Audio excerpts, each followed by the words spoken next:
So I'm really curious because I know it was important to you that you begin to measure progress like really early. And Mhm. so can you talk a little bit about like how you measured, what you measured, how Sure. often, things like that? Yeah. Well, there was probably early on, the two big things were, are people, is churn going down? Because I led with churn. So could we decrease churn? Because that's real black and white. And so we churn decreased about half, about 50% in the first year. Great. And there's a financial impact. I mean, it shows up on the P&L, right? In this hiring, in the expense line of the income statement, because there's always recruiting fees that are like exorbitant that goes along with talent recruiting. So that had a huge impact year one. We didn't even do any sort of engagement assessment year one. That came really year two, but there was a dramatic impact on financial performance. People collaborated better, showed up in job costing and income from the work they produce. They actually collected their accounts receivable more quickly. And we hadn't talked about this earlier. We looked at aging. So if you can reduce that aging by 10%, we can go from X to Y. What would the impact? So we built a model around that. They're aging, they collected their accounts receivable more quickly because they're willing to have hard conversations with clients. You owe me for this job, right? So year one, net operating income went up 30%. And the only difference in the entire organization was the work we were doing in ITC and the behavior impact that it had around talent, KPIs for the business, which is getting jobs out the door, collaborating with clients better, collecting our accounts receivable. There was a clear financial impact for them. So they got really excited about that. And one of the things I had said to the principals, I said that this should be a 4 to 5x return, for you all. I believed it. It's like $1 you spend on this development, you're going to see it out the other end in terms of efficiency, effectiveness, less waste, better clarity. If we get better engagement. So at the end of the first year, I had another client. It was a tech client that used a third-party engagement survey called Culture Amp. So I said, let's do a Culture Amp. Let's engage Culture Amp platform. And it's a very sophisticated platform and allows you to kind of slice and dice a lot of behavior that goes on and assess, your culture company-wide, by department, by manager, and it shows you the areas that where you're doing well, and there shows you the areas, what they call heat maps, where you need to improve. And it was great because the behavior in the heat maps, and I can show you. And they assess through a survey, is that? Mm-hmm. That's an online survey. Yep. Yeah. So this was a Culture Amp engagement survey of June of last year. So, some of this comes from Culture Amp's categories, but one of the areas that we liked was because collaboration and communication was identified early on, in the map building process. And in this is one of the disciplines of the studios that we saw. Okay, confidence, alignment, involvement. These are employees responding to inbound questions. Innovation, like 100% great. Wow, collaboration and communication. This is where we saw the heat map indicator is. This is an area for intervention, right? So, and it's interesting because it ties into this particular studio's collective immunity, and things would continue to pop up, and the manager that was involved in this as well. So it gave us an area to focus on in terms of where are we still needing to do a better job in terms of how we communicate with each other from a clarity standpoint.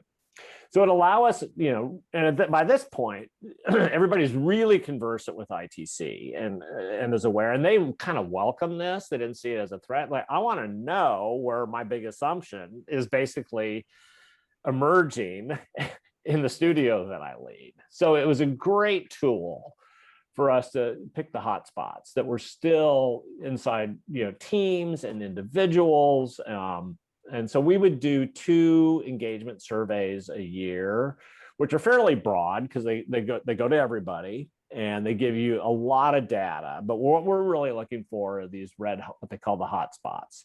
And the hot spots gave us an opportunity to basically update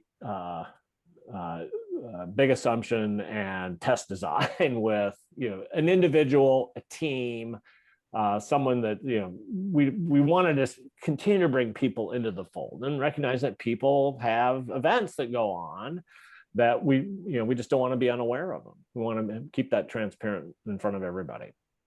Yeah. And so then did you track over time whether engagement rates went up? Yeah.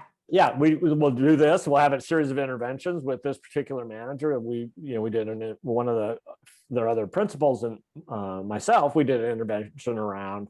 So we recognize this has been a pattern. Tell us what's going on for you. Let's tie it back to your map. Is there something that, is there a belief? And this is interesting. And actually, when you taught me this, when I was in the cohort, there are related assumptions that start to emerge that people started updating with new maps and new big assumptions that would be tied to their first one, but because we do one doesn't mean all our assumptions are fixed and cured. Particularly when the company was growing rapidly at this point. In 3 years the revenue almost doubled, as did the operating income. And so people are at a growth edge. If there was any imposter syndrome or any other sort of narrative or any storytelling that was going on, this would probably require new map building for certain people. Yeah. And so when you say doubled, you're talking you're talking about the number of people who work there, and you're talking about profit? Both. Well, not the number of people. So a service firm, to double the revenue, you shouldn't have to double the people. You should understand operating leverage. You should kind of get more out of the, in terms of revenue per employee. We created, what's the revenue per employee? What's the profit by studio? What's the profit per employee that we should be able to, it actually impacts hiring. Instead of just like, we need to hire 5 engineers, we need to hire 3, knowing that we're going to lose 1. So we build a model for all that, right? I'd actually kind of forgotten about that. So went from 70 to over 100, but their use of labor got way more efficient. They build their labor better. I think their average revenue per engineer went from $185,000 to $235,000, something like that.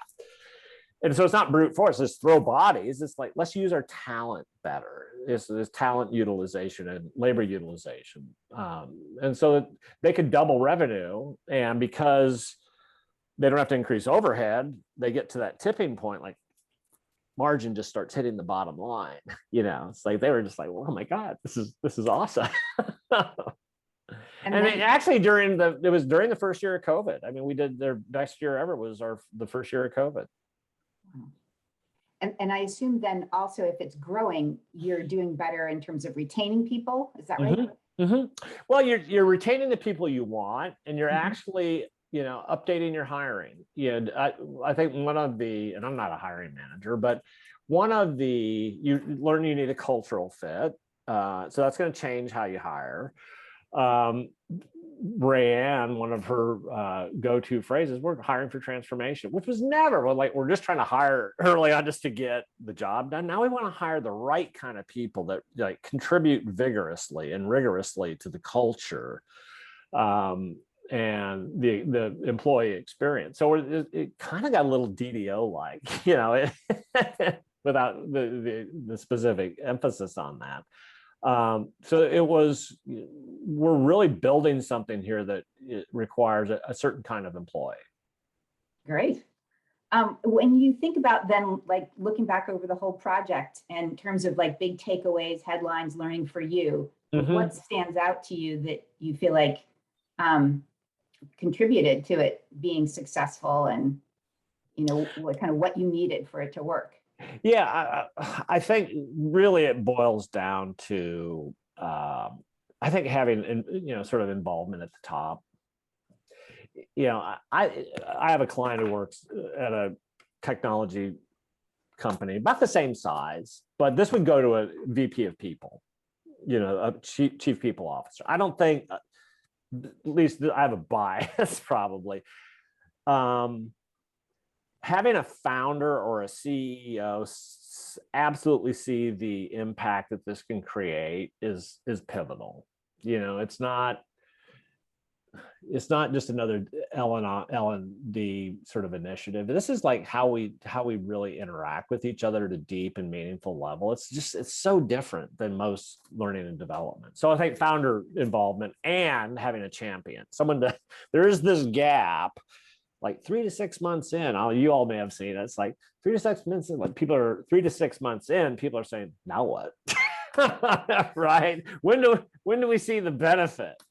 And having someone that just believes in it has gone to the mat, that, ride or die, is absolutely imperative to really have the impact. Mm-hmm. Yeah. Pardon me. I was going to say, to sustain it long enough where you really start to see Absolutely. Absolutely. And it is. It's not 6 months. It's not a year. It's like a couple of years. And that's fast. I mean, a bigger org with, depending on how you like the intervention team looks like, could take longer than that. So founder involvement, having a champion, I think just some level of clarity on just how stuck they are. Which is really all about pain point, right? How severe is the pain point? How uncomfortable is this each day? Because we're human beings, and we tend to repeat the same things that got us there. And I remember reading in Bob's or in Jennifer Garberger's, what Bob said is like, when you first present to people this framework, their initial reaction is to run or resist. Right? It's like, I don't want to see this. This is how I live my life. But, this impacts everything. And that was a really interesting part too, is with some of the leadership team that, I got really close to them. It's like, they began to see how this, of course it does. It impacts like, work. Well, my family. Because it all has these roots in how we make meaning in our life. And so that actually helped accelerate the learning for the company. When they see that this is not just a business thing, this impacts all key interactions that I place high value in. The same stuff tends to keep showing up. What I learned is that I saw people stop hiding and become just a better version of what they wanted to be, and less hooked into all the white noise that goes on in their head. And so, DDO talks about like how we all hide, and that for me was to see people stop hiding in their interactions and see the gain that they got was so rewarding for me and for them, I think. And the narrative around needing to hide starts to lessen its hold. Yeah, so it's a better human experience, which is awesome.